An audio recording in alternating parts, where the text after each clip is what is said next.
Hello and welcome to the call. I'm Parmdeep Videsha. I'm a full-time property investor based in the East Midlands in a town called Leicester. I run a development business. I have a share in a letting agency, and I also have my own rental property portfolio. I'd love to share what I've learned in property. So alongside my local property business, I've also been running workshops and events since 2003. And I have educated over 10,000 different people at different events all over the country. And I've also written a best-selling course on finding below market value properties called Success Through Property. Now, I'm really excited today because I'm going to be talking to a very good friend of mine. He's an expert in property in a very unique strategy, which I really like. I'd love for you to learn about and implement yourself.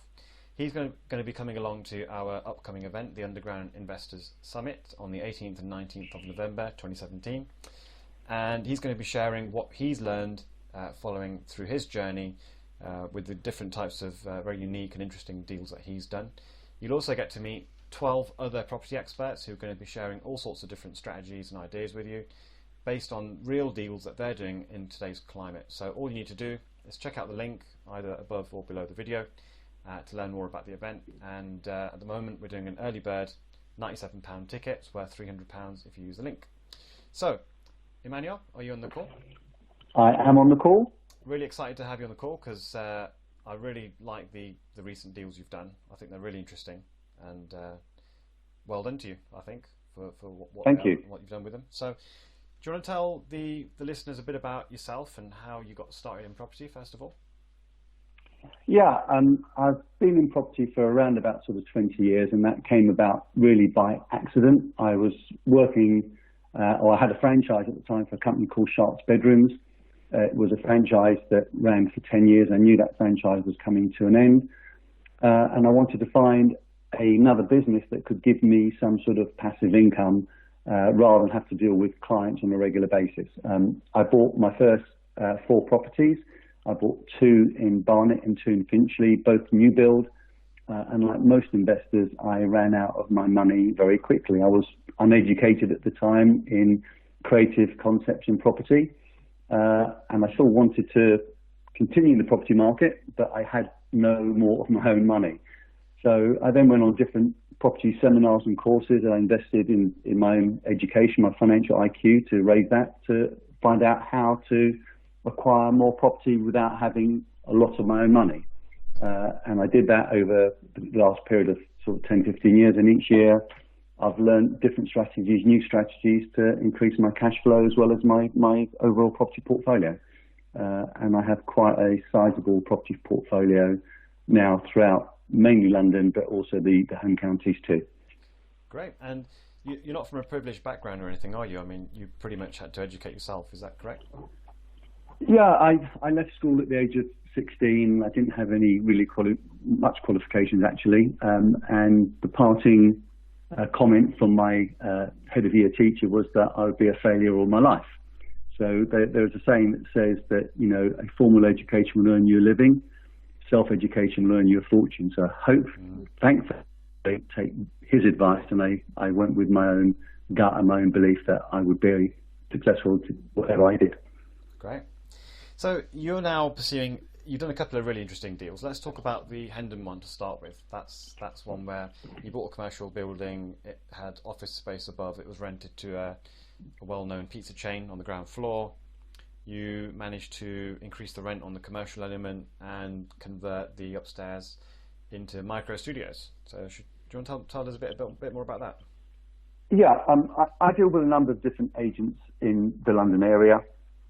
This one came up because they thought it was good commercial investment because it had a very strong franchisee on the ground floor, and they thought that would be a good strategy. However, above the shop were offices, and they were selling the whole unit combined. It was on the market for £850,000. We eventually agreed at 807 as the purchase price, and the offices that they had above at the time were I think 5 or 6 different rooms above that they were just renting to an accountant and solicitor, and the combined income between the ground floor, which at the time was 24,000, and the rental for the office above, which was 12, was 36,000.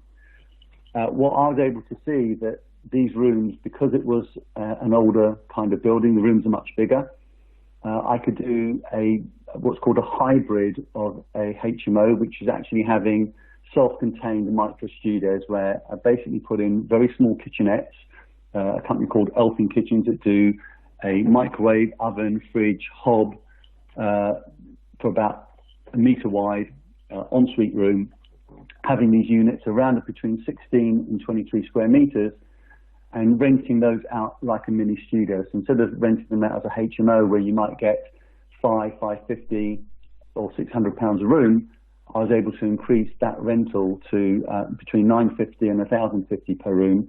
And at the same time, I was able to see that because it had a loft, there was room to go through permitted development, which is called PD, and another room at the top. So we took the rental income, or the total income for that building, from 36,000. From the actual ground floor, which was the commercial, we increased that rental because it was for a rent review from 24,000 to 27.5. And the upper part, we increased that to between 80 and 85,000 pounds in terms of rental. So there were 7 rooms, roughly averaging around about £1,000 per room. So 7 times 12 is 84 plus the stuff above. So it's about between 105 111,000 pounds, which is quite a major increase from what it was or what the agent thought we were going to do with it, which was to just have the downstairs as commercial and then rent the upstairs as back as offices. But under, again, PD, permitted development, because it was offices, it was very easy to change into residential, and that's what I did. So the value. Sorry, mate. So the value that we bought it for was 807. Yeah. We spent £250,000 doing all the renovation works, including the finance cost. I would say that all the money that we used was from investors, so we didn't use any of our own capital. And once the work was done, and the actual work took 4.5 months from start to finish, it was revalued at 1.75 million. Yeah, that was going to be my question. So the figures look really nice because you're only in for just over $1 million, and you're revaluing back at 1.6, paying back. I suppose you're refinancing and repaying your investors as well. Refinance that back, paying our investors and taking our profit, some of our profit at the same time. So we've got still quite a lot of profit in the deal, but in terms of the passive cash flowing property, it's a great property because that money's going to come what may. That's fantastic. And what about the one you're working on at the moment? You're just about to complete on one. It's a nursing home. Is it Felixstowe? Yeah, it's in Felixstowe. We're just about to complete the development. So we bought this property. It was a nursing home that was on the market for over 3 years. Very large. It was unoccupied. It hadn't been occupied for over 3 years. Right on the seafront. It was a perfect position, but nobody wanted to take it on. People only saw it as another commercial building. Again, I looked at it and there was a couple of options that were available. One was to convert it into a very large HMO. And the second one was to actually look at splitting it because of the room sizes and the dimensions of the property into apartments. So we actually got 8 flats out of this. Originally, we went for planning to comply with the local regulations for 5 units. Once we got the 5, we knew that we could go for a further 2, again, without having to offer any sort of social housing or SIL or 106. And once we got the 7th, because the loft was so big, again, under PD, we applied for a further extension. We got that and we created an 8th apartment. So we bought that on a lease option for 306,000. We put £1,000 down as an option fee just to hold the property while we put in the planning. The planning from start to finish took 9 months. The building work has taken about 7. We've spent roughly 550,000 on the full development of it, again using all investor finance. And this is going to be worth for the 8 flats after the work at just over 2.2 million. That's great. So just to summarise that for someone listening who doesn't understand yet how good that deal is, your only risk really going into this deal was the option fee plus the planning, right? So you've only really risked, well, I say only, it's still a fair amount of money, but compared to what you're going to make on it, it's 8,000 quid for the planning plus the option, right? So that's how you kind of secured the property for a period of 9 months, is that correct? Yeah, correct. It actually only cost us £7,000, and I would like to say it's not a risk. If you know what you're doing and you're working with the right team, the right professionals, this is a calculated investment. It's not actual risk. We knew that come what may, even if we only got the 5 apartments, we would have still made a considerable profit. So I wouldn't say it's a calculated, it's a risk at all. Now, a lot of people look at property and think it's a risk. If you have the right information, you have the right team around you, the risk is actually very minimal. So, yes. Yeah, I agree with you. I did one where I didn't take it on an option, but I did a similar thing. I exchanged conditional on getting planning, and I got the land at near enough half the value anyway. So even if it turned out I couldn't get it for the use that I wanted to use it for, I could just sell the land at auction and make a profit that way. So I agree with you on that sense, actually. So for someone coming in sense of here's the money I've got to put up, it means that you're not having to raise all the capital, are you, to buy the property and then go and get the planning and do everything else. You can actually save yourself 9 months of carrying costs. 100%. And these properties are out there in every town, in every location. You just need a bit of time to find the actual property. There's always somebody that's willing to wait a bit of time if you're able to be flexible with your terms or payment arrangement. So we actually paid them a little bit more than they actually wanted. And that's because they were giving us the time to get the planning. So again, if you understand negotiating and how to use that for a win-win scenario, you can often find these deals where a vendor is happy to accept £1,000, £2,000 or £3,000 just as a holding cost for you until you get your planning in place. So in fact, you're better off, aren't you? Because saving 9 months of having 360,000 tied up, doing nothing, you're actually better off paying the vendor a bit more money, aren't you? A few £1,000s more. Very, very much so, and that's often how I actually say it. So I'll often say to a vendor, if I buy it from you and I've got to pay you £300,000, what would you earn in the bank or building society? They often say to me 2 or 3%. I said, well, if I pay you that as an extra amount lump sum at the end and capitalise it, we'll be able to do that. And more often than not, they are. If they were to say 5 or 6%, I would agree to that too. Yeah. So I never make the first offering. I let the vendor tell me what rate they would be happy with. It's a really good deal. And you're gonna convert that into flats and sell that, presumably? Yeah, I said it's going to be converted in. Well, it's almost finished. 8 flats, and we're going to be selling those as soon as they're finished in the next 2 or 3 weeks. So we'll either market it just at the end of November, or we'll wait till the end of January, where the market, obviously the darker months start to come to the end, and we'll launch at that period. We're just having the show flats kitted out. So that's a great investment over a short period of time. So if you look at maybe 18 months from start to finish to get the planning, do the build, and have your exit strategy, to buy something for 306, spend 550,000 doing it up, and having a gross development value which we call GDV of around about 2.2 million. You only need to do 1 or 2 of those every couple of years, and it's not a bad income. No, I agree with you.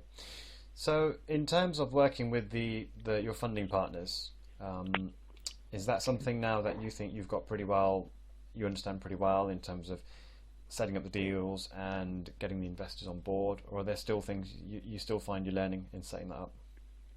Well, you never stop learning, especially in property. There's always somebody that has a new angle, a new strategy, a way of tweaking things to enhance your actual profit. But working with joint venture partners, investors, is one of the areas that I focus on heavily. I strongly believe that you have to have your investors all lined up and in place well before you have any deal. If you do it the other way around, you have a deal and you try and find the money, you always come across as desperate. Whereas the people I work with, because I've done so many of these now, know me, like me, trust me, I've delivered.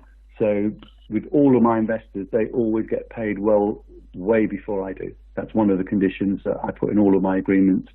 So even if my profit is reduced, they will never get less than what was promised to them at the outset. And that's why I've been able to attract so much finance. In fact, the last year alone, I've probably poured in around 8 million of joint venture finance at very attractive rates. Yeah, I offer the same terms to my investors, actually. It does work very well, especially when I've got my own money at risk as well. Yeah, it it's really important to put your investor first always. Yeah. I've come across so many people that want to get paid without making sure their investors looked after, and that's a short-term relationship. You have a good joint venture partner, they will be with you for many, many, many deals. Yeah, I agree with you. Great, that's very interesting. And what's your ambitions going forward? Where do you see yourself in 10 years' time? I probably see myself traveling for most of the year. I already travel between 4 and 6 months of the year. I love traveling, I love exploring, but in terms of property, I'm looking to do between 2 and 3 of these developments each year. It beats working. They only take a short period of time to put together. Yeah. You've got the building time, which is sort of 4 to 6 months. I normally have a quantity surveyor and a monitoring surveyor that actually goes in and does all the inspections. They do the sign-off, so I can do all of this at arm's length. I only really need to be there towards the end of the development before it launches, and to get them sold. So there's very little input once you've got the systems in place. And I like this kind of strategy because you can actually, rather than just have rental income, it gives you a lump sum at the same time. I believe in having a few different pillars of income. So passive income is one of them, working income is another, but also lump sum coming to you, 200,000, 300,000, 400,000 pounds at a time is one of the pillars of income that I strongly believe people should have, and not just rely on one, because the market is always changing. And when you can't get passive income, you'll be able to get the lump sum or vice versa. So you should have a few different strategies for income and how you survive in the marketplace. It's always evolving. It's always changing. Yeah, I completely agree with you.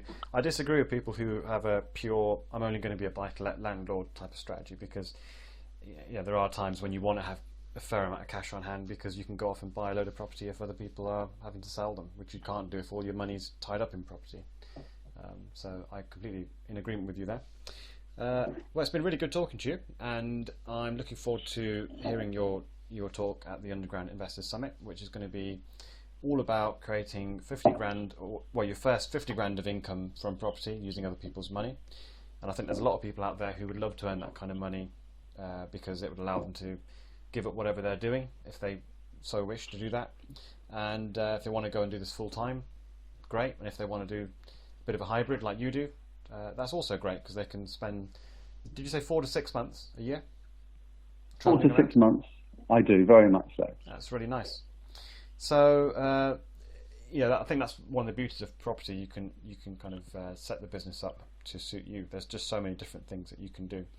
And so if you've enjoyed the talk and you want to come and see Immanuel and hang out with us, then he's going to be at the Underground Investors Summit, 18th and 19th of November in London. Get hold of your early bird ticket for only £97. It's worth £300 if you use the link either above or below the video.